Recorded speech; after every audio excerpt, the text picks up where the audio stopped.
O Saúde em Dia de hoje fala sobre alcoolismo e para conversar sobre esse assunto, a gente está aqui com o psiquiatra Glauco Arantes. Tudo bem, doutor Glauco? Tudo bem. Prazer receber o senhor aqui no programa. Prazer é meu. Pela segunda vez, né? Isso. A gente já conversou sobre DH.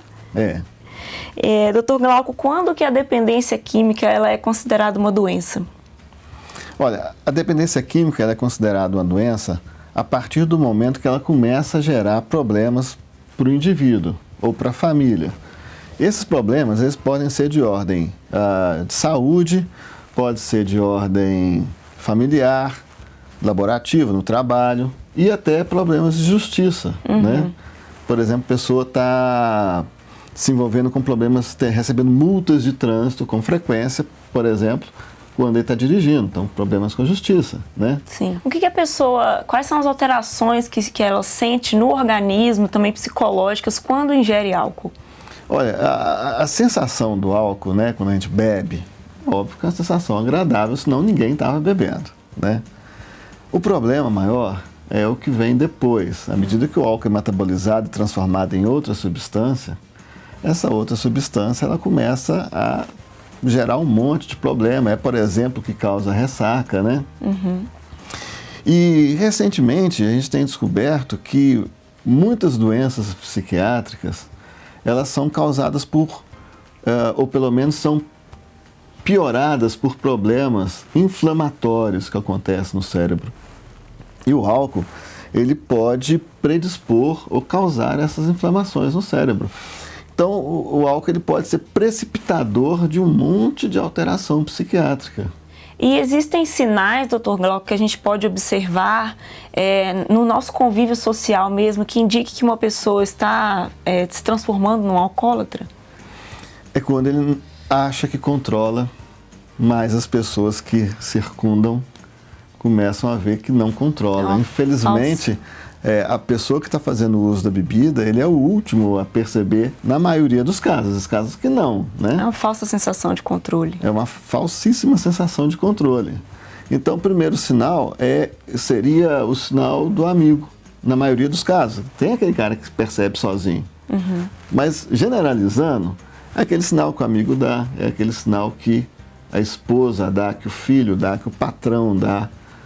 Sabe? Não é um sintoma físico, não é uma coisa sentida no corpo. Porque quando a gente começa a sentir no corpo, né, a gente já está no estágio mais avançado, que a gente começa a ter alterações de fígado, né? A gente começa a ter vômitos com frequência, diarreia com frequência, alterações na absorção de vitaminas, né? Então, alguém deu toque, alguém te falou alguma coisa, aí você já começa a pensar que pode ter um problema por aí. E existem fases, doutor Glauco, pelas quais essas pessoas passam até chegar no momento de eu tenho um problema ou até procurar ajuda? São mais ou menos 5 fases, né? A primeira fase a gente chama de fase pré-contemplativa, que é aquela fase em que a pessoa ainda não sacou, né? Mas eu também até falo com ele, falo, olha, você tem um problema. Falo, não, que isso, eu controlo. Às vezes fica até ofendido, né? Então, essa é a fase pré-contemplativa, quando a pessoa ainda não sabe, não percebeu que tem um problema. E aí vem a fase contemplativa logo em seguida, em que ele começa a pensar assim, que eu acho que eu tenho um problema sim. E começa a identificar que tem um problema com a ingestão de bebida, né? Isso vale para todas as drogas, né? Provavelmente quando isso já está influenciando na vida dele de alguma maneira, né? Normalmente, né, a prática disso, a pessoa, o paciente, ele já começa a perceber, ele mesmo começa a perceber os prejuízos que ele está tendo.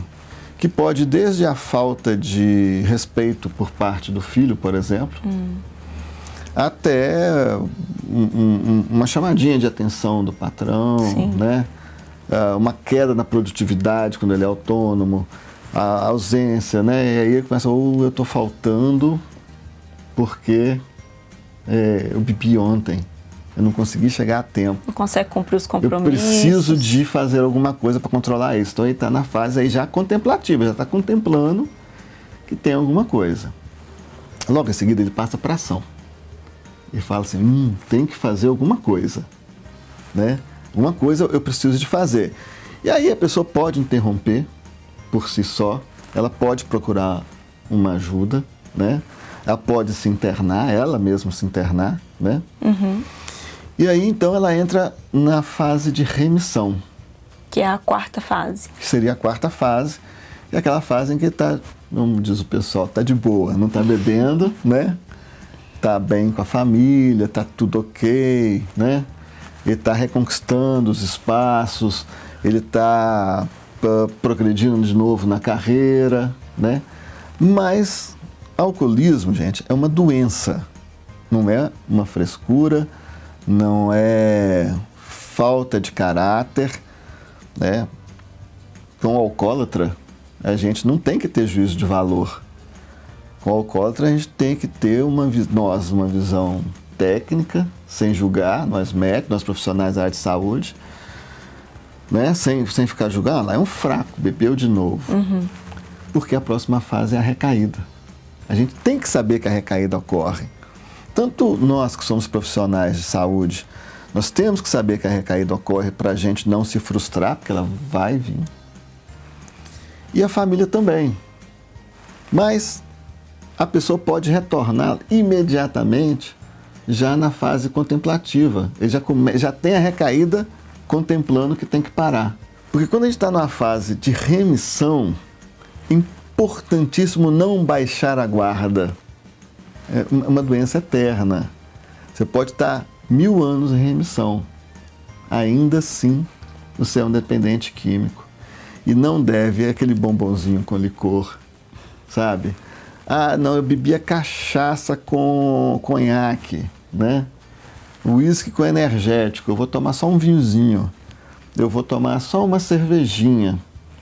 Essa é a porta de entrada, porque os seus neurônios, que são os mesmos que você vai ter a vida inteira, são dependentes químicos. O problema é o só issozinho, né? Só mais uma coisa. E aí acaba que a pessoa, como é o dependente, ela não vai ter o controle.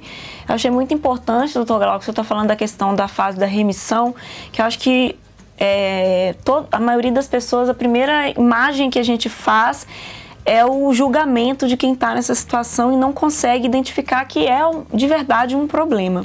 Vamos assistir agora no Conexão Saúde um pouquinho do que a Noélia vai falar pra gente, que é uma forma de compreender o que essas pessoas estão passando. Olá!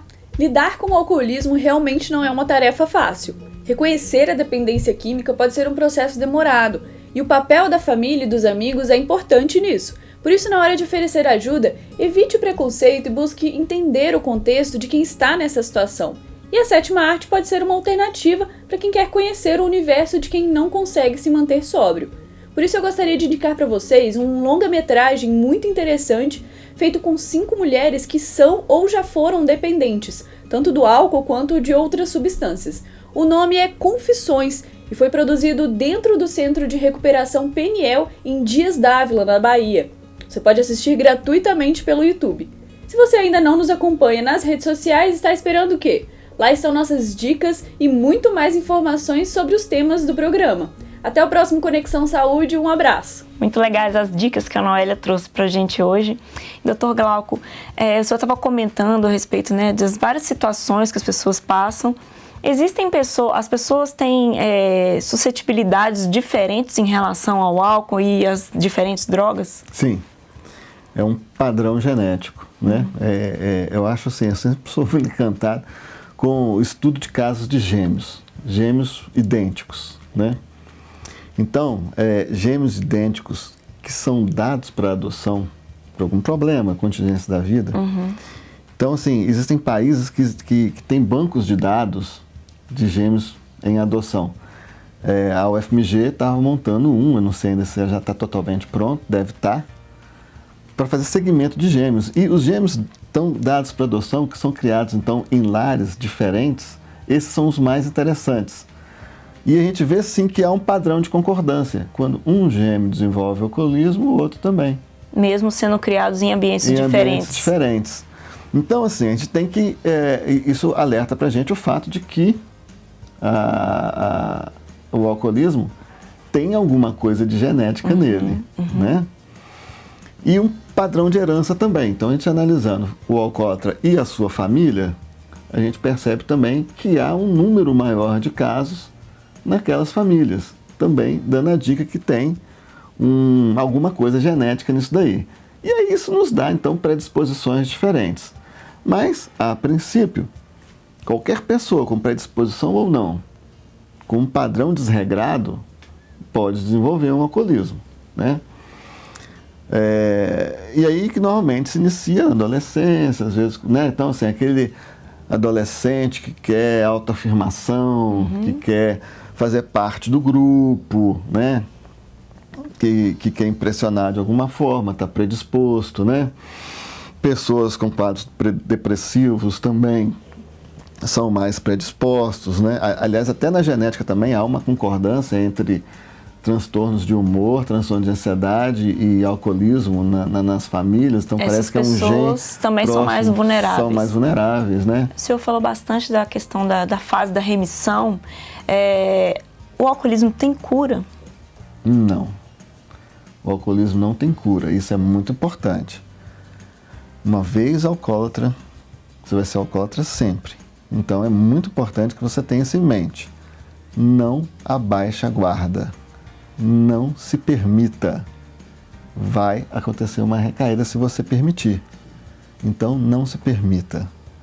Mas você consegue remissão para o resto da sua vida. Você só não vai poder baixar a guarda. Você só não vai poder. E outra, existem prazeres milhões de vezes melhores do que a bebida, né? Existem prazeres que vai desde uma pedalada na natureza ao abraço do filho que você não tinha há muito tempo. Então, assim, são prazeres milhões de vezes melhor, que libera, até se eu for falar do ponto de vista médico, que liberam muito mais endorfina do que a bebida, né? Então, ninguém precisa dela para sobreviver. Eu acho que a pessoa só tem que encontrar esse prazer, né? Exato. Doutor Glauco, muito obrigado pela sua participação no programa. Foi uma alegria recebê-lo e espero que o senhor volte para a gente conversar mais. Eu que agradeço a oportunidade. No próximo bloco, a gente conversa com Aloysio Palhares, que é fundador da Associação Mãe Admirável. Eu volto já.